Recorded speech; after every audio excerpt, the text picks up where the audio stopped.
So we started off 2020 with a brand new Netflix show, and I'm not big on these fucking Netflix shows. I mean, I watch what the fuck do I watch? It's an exclusive. I watch Stranger Things, which was like fucking lackluster as hell. I think everybody can agree that Stranger Things is going the way of The Walking Dead Dodo Bird, which is right downtown. And it's not good because these shows started off so good. Like to me, The Walking Dead, and we'll get to Dracula in a minute, but The Walking Dead was like really potent, and then the governor was gone, and then everything after that I was just like, what the fuck. And even season 2 of that show was like insanely difficult for me to get through. It was just a snore fest, and I know character development and all that bullshit, but fuck them. Fuck them. What's the thing about a zombie film? You don't give a shit. You know these people are gonna get eaten. You want like 2, 3 people you give a fuck about, with not like 13 people, and you gotta like know their backstories. And this guy used to be a grocer, and this broad is a fucking, used to be a dentist, all that kind of shit. Like, nobody gives a fuck. That's the thing that's so effective with Dawn of the Dead. Like, okay, we know this chick works at a TV station. This guy is a fucking field reporter, and he can drive a helicopter, and we got these 2 SWAT dudes, and with questionable backgrounds and different things in their lives and shit. But you don't need to know all this shit about like fucking Carl and Rick and the interference with the John Bernthal character and all that kind of stuff. And like, I feel like you just get too involved with all these characters. And same with Stranger Things. Like you get super involved with all these characters. Like season 3, was it the 3rd season or whatever? And Hopper died, or maybe not. Maybe he's in a fucking gulag somewhere. I don't know, man. I just think that I didn't even give a fuck about that show. And I remember a lot of people were talking about it, saying it was great. Some people said it sucked. Well, same thing with this show, this Dracula show. I loved it. I thought it was fucking awesome. From the very beginning, I knew I was going to kind of be on board. Like, in the first couple of minutes, there's a line said that you're just kind of like, whoa, what the fuck? And then throughout the course of your experience with, and I will say this, okay, because I've read like 2 reviews, but I've went through the comments, and a lot of people, I'm sorry, they're fucked. They are fucked. All right. And I mean, everyone can have their own opinion and all that shit, but I think some people watch the first 10 minutes of the first episode, and then they're just jumping on what they've heard and commenting off that, because I think there's tons of good shit in this show. Like, the main actor that plays Dracula, Klaus Bang, I believe his name is, spot on job. I thought he was a worthy fucking Dracula. I loved his character. I thought he was great. And he channels, not only does he channel, I'm going to get this one out of the way first, because I Googled what is the best Dracula film before I came down here to film this. I don't know why, but the 1992 Dracula by Francis Ford Coppola came up, and I was like, I don't know, man. I don't think that's the best Dracula. To me, when we're gonna talk Dracula films, I got the best laid out right here. Matter of fact, we almost had World War fucking 10 down here. Fuck Instagram and all that shit. All right, right here you got my 3 go-tos for Dracula. So we got Horror of Dracula, the Hammer film from, I believe, 1958, 57, 58. Great film. Christopher Lee portrayed Dracula in this one, and holy shit, like in this film there's a shot of Dracula's face, and then there's a shot in the 2020 Netflix show, and it is like channeling Christopher Lee. Like this Klaus Bang guy, man, he knocks out of the park with his to me multiple resemblances to Christopher Lee. I don't think he has any resemblance to Bela Lugosi, but there are moments throughout the first episode that are definitely, I get vibes from the Lugosi Dracula, like meaning when, he's kind of walking through the corridors and all this. And before I forget, I have to say this. In the final episode, spoiler alert, in the final episode, you get a line that I was waiting for the whole time. And the way that they pulled it off was so... to me, it was just like... It was to the point where I forgot about the line, because you expect the line in the beginning of the film, and the line, of course, is "Children of the Night, what music they make."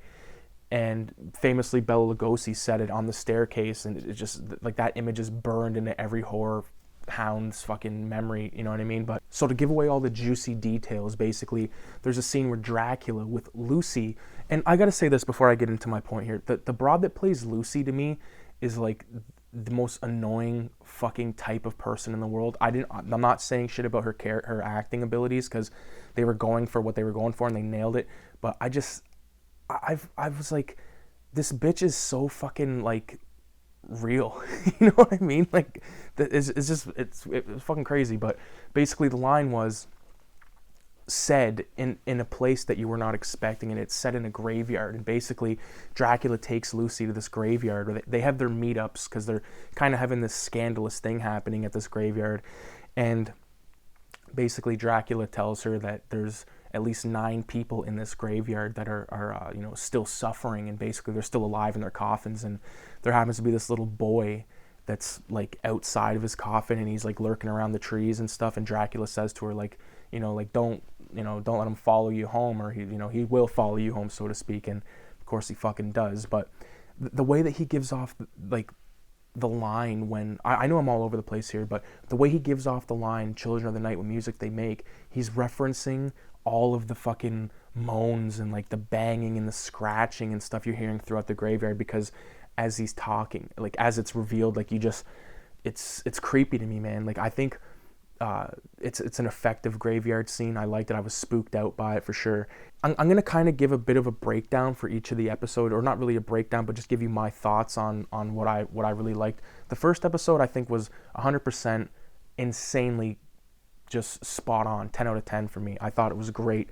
I thought everything with his transformations and stuff, and everything involving the what is it, the nunnery or the convent or whatever, like it was just like so insane. Like him kind of coming to the door and basically shedding this wolf skin. I mean, it's pretty cool graphic or effect, whatever, if you want to call it that, but it's nowhere near American Wolf in London or anything like that. But Dracula comes out of this wolf stark naked, and none of the chicks will look at him, or none of the nuns will look at him. And speaking of nuns, you can't talk about the show without bringing up, forgive me for not knowing the actress's name, but the woman that played Agatha Van Helsing, and then again she played Zoe Van Helsing.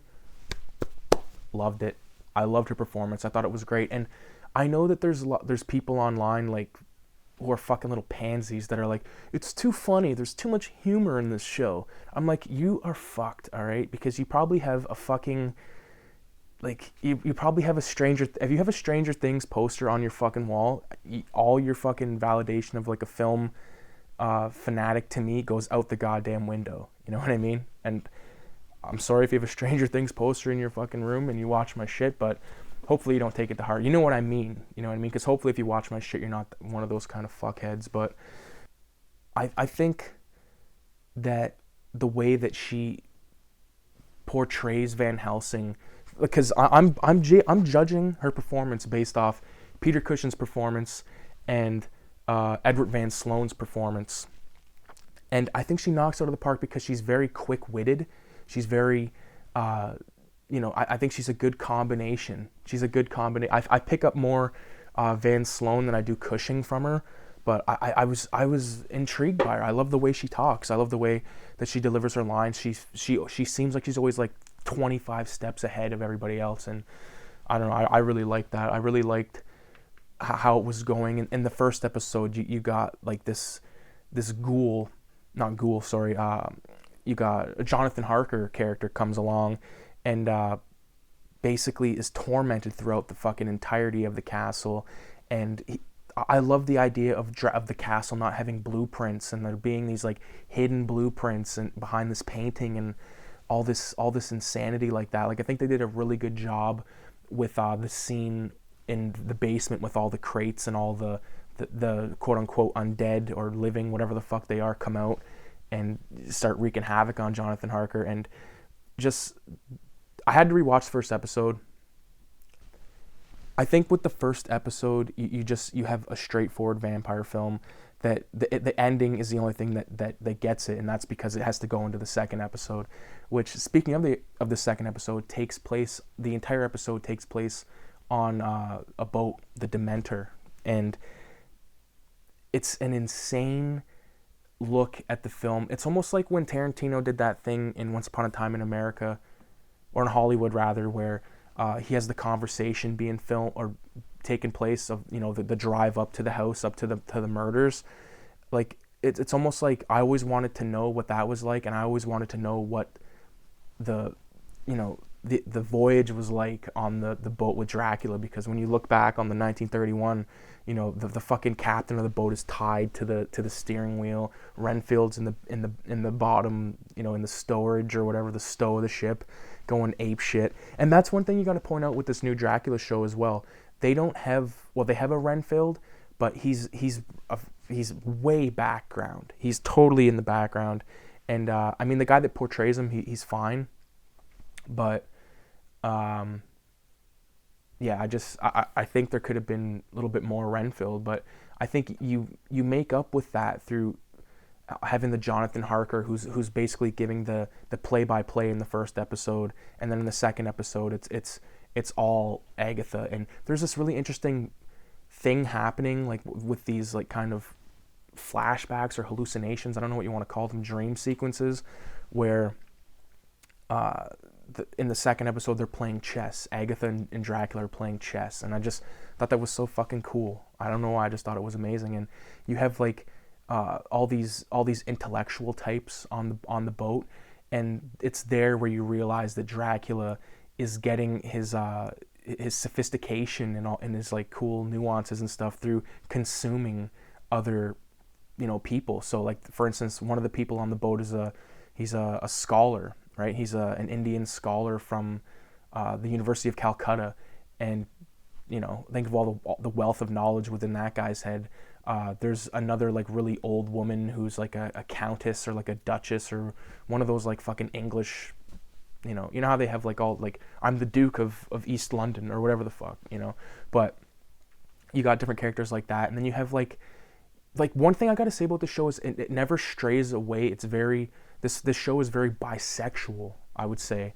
And what I mean by that is like Dracula doesn't take any, you know, he doesn't have a preference or whatever. Like he'll fucking take a guy and call him his bride. Like that's, I don't know, man. It's just, and it's something that is kind of explored within the first couple of minutes of the first episode, where Jonathan Harker is asked, did you have sexual intercourse with Count Dracula? And then he like looks up, and then the credits roll, and it's like, what the fuck's going on with this show? Like that's what I meant earlier in the video when I said like there's a moment that just like, what the fuck, or a line rather. And I really like the way they go with the show. And so now that he's on this boat and he's consumed some intellectual types and different things like that, there's even like the thing with him is everything that you experienced, he now has the knowledge of. So there's even this like little girl who has sign language, or who's deaf and like has to speak through sign language, and Dracula's like eyeing her down, and it's like, this guy will just do anything to learn shit. And it's in the final episode where you get the twist, and I think a lot of people's problem comes with this show, and it takes place in the future. Dracula, like after like on the boat is fucked over. I'm not gonna say how, but his coffin ends up on the bottom of the ocean, and he basically breaks through, comes up onto shore rather, and next thing you know, it's modern time. He was in the water for 123 years, and now he's being pursued by Agatha Van Helsing's like great grand niece, and who's played by the same actress who equally, it's like, it's almost like the movie Beer Fest, where like the chubby guy dies and like his brother comes, and it's like the exact, like it's like nothing changed. Well, same fucking vibe. And now that he's in modern time, it's like he has rights. Dracula has rights, and he's being falsely imprisoned in this place by the Jonathan Harker Foundation, which is this foundation funded by Mina. like you need to watch this show. Like in total, there's like 3.5 hours worth of show, and I think the last one, now that I'm thinking about it more and more, and I'm liking it more and more, because when I was watching it, I was like, fuck, I was like, this isn't near like as good, and then as it went on, I was like, okay, I like this. I fucking really like this. I love the beginning where he's in that woman's house and he's got like the butcher knife and he's sitting there and he's like, you know, your husband beat you and all this shit, and you know, his modern day modern day luxuries that he looks at. Like basically he's in a fucking slum. He's in like a shithole, and he thinks it's like the best thing ever. Like he's watching TV, he's seeing the sun, and that's one thing you can't talk about the show without mentioning is his attraction with the sun. Even at the beginning of the film, he's up at the top of the castle with Jonathan Harker, and he's laying there with him as he dies, and Jonathan Harker's in the shadow, or Dracula's in the shadow. Jonathan Harker's right beside him in the sunlight, and he's asked him to describe it, and Dracula says how he's asked poets to describe it and Mozart to write a song about it and all these things, and it's just like he wants to see the sun, and when he's in that woman's apartment in the future and he's watching like some show in like Africa or some shit, and you can see the sun and like gazelles and shit running, and like it's really cool for him to see that. And leading into like the end of the show, you have him basically exposed more or less, and his fears are like the sun, fucking like the cross. I know that I'm fucking this up right now, so I'm just gonna jump forward a little bit. Basically, he comes to terms with the sun, and these are all just like myths that he's come to believe. So he's not affected by the sunlight. He's not affected by the cross. He's like these are his like things that were built, you know what I mean? Like folklore, basically, that he's taken into reality. And I really like that there's this backstory that he comes from a family of like these warriors, right? And he was in the shadows. Like he didn't fight. He didn't get to die with his brethren, his kin, and all that stuff. So basically he was stuck in the shadows. Nobody would invite him to their house. Like it blew me away because it worked with stuff that I never really thought about. It worked with the mirror concept, like vampires not being able to look in or see in their own reflection. The fact is, in this show, they see their true selves, which is very interesting especially when it comes to the character Lucy, which when you watch the show, you'll know what I'm talking about. I think Netflix did a great job with this one. I mean, more and more, I'm falling into the Netflix thing. Like real quick, the Outsider. I just watched that again, which is a Jared Leto flick, where he plays like a yakuza. It's another like unbelievable story, like The Last Samurai, where like basically the guy's like god of the samurai by the end of the film, or god of the yakuza by the end of the film. I appreciate everybody for watching. Check out the Facebook page. It's Bluntzilla Video, Instagram, all that shit, and let me know what you think about the show, and if you haven't watched it yet, definitely check it out and then report back, and fucking let's talk. Adios. Oh, also, I got a new microphone, so hopefully it fucking sounds pretty dope.